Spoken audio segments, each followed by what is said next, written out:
మన తెలంగాణలో అయితే ఈ క్రాప్ చూస్తుంటారు. ఇది టొబాకో క్రాప్ అండి. ఇది నా టెక్నికల్ సబ్జెక్ట్ కాబట్టి ఫుల్ ఎంతజియాస్టిక్ గా మా బాబుకి ఫుల్ గా ఎక్స్ప్లెయిన్ చేస్తున్నాను.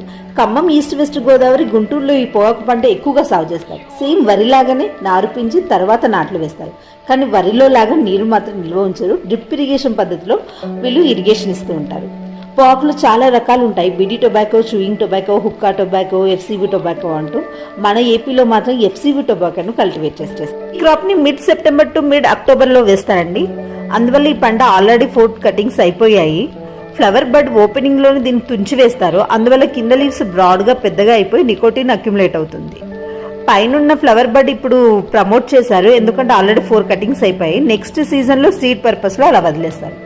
హార్వెస్ట్ చేసిన లీవ్స్ ని క్యూరింగ్ పద్ధతిలో చేయడం వల్ల అవి బ్లాక్ కలర్ లో అవుతాయి. అప్పుడు కన్జ్యూమ్ చేస్తారు. మీకు ఈ వీడియో నచ్చినట్లయితే లైక్ చేయండి, షేర్ చేయండి, సబ్స్క్రైబ్ చేసుకోండి.